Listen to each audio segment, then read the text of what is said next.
মায়ের বাড়িতে দ্বিতীয় দিনের সকালবেলা ঘুম থেকে উঠে মায়ের এই তুলসী গাছগুলোকে দেখতে এসেছি। মা কিন্তু বসায়নি, মা দুটো বসিয়েছিল, তারপর থেকে এতগুলো হয়ে গেছে। আর প্রত্যেকটা গাছে মঞ্জুরি বেরিয়ে বেরিয়ে এমন হয়ে গেছে, সবাই এখানটা এলে বলবে ছোটোখাটো বৃন্দাবনে এসে গেছি। বেশ দেখতে ভালো লাগছে। চলুন আপনাদেরকে নিয়ে যাই এখন হরিবসর তলায়। এখন বেলা 12টা বাজে, সবাই দাঁড়িয়ে আছে দণ্ডি কাটার লাইনে। আসলে এই ভিডিওগুলো কিন্তু আমি করিনি, আমার একটা বৌদি করেছিল, তার কাছ থেকে ভিডিওগুলো নিয়েছি। সকালের দিকে আমরা এদিকে আসতে পারি না, সময় পাই না, আর সত্যি কথা খুব গরমও লাগে, ভিড় হয় বলে করি না। আর এই হলো সেই বাবা হরির পুকুর, এখান থেকে লোকে স্নান করে যাবে ওখানে ডন্ডি কাটতে। খুব কম করে হলেও 3-3.5 হাজার মানুষ তো ডন্ডি এখানে কাটবেই। এই 12টা থেকে শুরু হয়েছে, ডন্ডি কাটা শেষ হতে হতে বিকেল 5টা মোটামুটি বেজেই যায়। তারপর শুরু হবে বাতাসা লুট। বাতাসা লুট চলবে মোটামুটি ওই 2 ঘন্টা পর্যন্ত। তারপরে শুরু হবে ধুনো পোড়ানো। এই ভাবুন, এই 3-3.5 হাজার লোক কিন্তু ধুনোও পোড়াবে, সেটা দেখতে খুব সুন্দর লাগে। আমি আসলে ধুনো পোড়ানোই দেখতে আসি। বাতাসা লুটে তো আসলে খুব মার খেতে হয়, তাই জন্য সেরকমভাবে আসা হয় না। তবে এবছর ঠিক করেছি আসবো। এখন বিকেল 4টে বাজে, এখন বেরিয়েছি আমরা বাতাসা লুট দেখতে। মোটামুটি সবাই যাচ্ছে রাস্তায়, আর আমরাও বেরিয়ে পড়েছি। এই যে আমার ছেলে, এই যে রাস্তাকে হাঁটিয়ে হাঁটিয়ে নিয়ে যেতে পারছি, আমার ভাগ্য ভালো। এসে গেছি আমরা মন্দিরের কাছাকাছি। এখান থেকে মন্দির তাও 150 মিটার দূরে আছে। সেখান থেকে শুরু হয়ে গেছে ভিড়। মন্দির এখনও কোথায় কি, এখান থেকে লোকে বাতাসা ছড়িয়ে দিচ্ছে।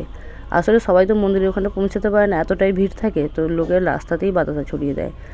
তাও তো এই বছর হোলি অনেকটা আগে আসে, হরিবাসরটা এত আগে হচ্ছে। নাহলে অন্যান্য বছর চৈত্র মাসে হয়, ভীষণ পরিমাণে গরম থাকে, মানুষ অসুস্থ হয়ে পড়ে।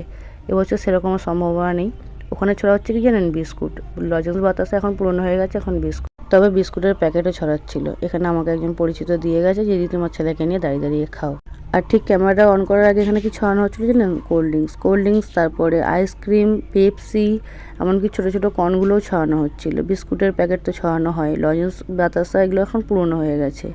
মামা ভুজিয়া, পাখা ছড়ানো হয়েছিল, গত বছর পাখা ছড়ানো হয়েছিল, খুব গরম ছিল বলে পাখা ছড়ানো হচ্ছিল। কেকের প্যাকেট, অবশ্যই এগলেস কেকের প্যাকেট, এমনি কেকের প্যাকেট, বাবুজি কেক, সমস্ত কিছুই ছড়ানো হয়। যে যেটা পারে সেই ছড়িয়ে দেয় সেগুলোকে। ওই যে আমি একটু মন্দিরের কাছাকাছি আসতে পেরেছি, তাও অনেকটাই দূরে আছি, সেখান থেকে জুম করে। ওখানে প্রচণ্ড পরিমাণে ভিড়, লোকে এখানে বসে বাতাসা কুড়াচ্ছিল। এবার সবাই দাঁড়িয়ে পড়েছে, কারণ বাতাসা মোটামুটি ছড়ানো শেষ হয়ে এসেছে। এবছর অন্যান্য বছরের তুলনায় তবুও অনেকটা তাড়াতাড়ি শেষ হয়ে গেছে বাতাসা ছড়ানো। এখানে প্রতি বছর কয়েক হাজার মানুষ আসে নিজের মনস্কামনা পূরণ হওয়ার জন্য বাতাসা লুট করতে। বাবা হরির কাছে তাদের আলাদাই আস্থা যে বাবা হরি তাদের সমস্ত শখ পূরণ করবে। হ্যাঁ, অবশ্য আমারও শখ পূরণ করেছে। আর এদিকটা মন্দিরের পিছন দিকটা, এদিকটাতেও ভীষণ পরিমাণে ভিড় ছিল। এদিকটাতে আমি পৌঁছাতেই পারিনি, আর পৌঁছাতামও না এত গরমের মধ্যে। আর যে বৌদিটা আমাকে ভিডিওগুলো করে দিয়েছিল, এই হচ্ছে সেই বৌদি। বৌদি, থ্যাংক ইউ তোমাকে ভিডিওগুলো করে দেওয়ার জন্য। আর এখন আমি চলে যাব বাড়ি। ধুনো পোড়ানো আবার দেখতে আসবো, তবে ছেলেকে ঘুম পাড়িয়ে দিয়ে।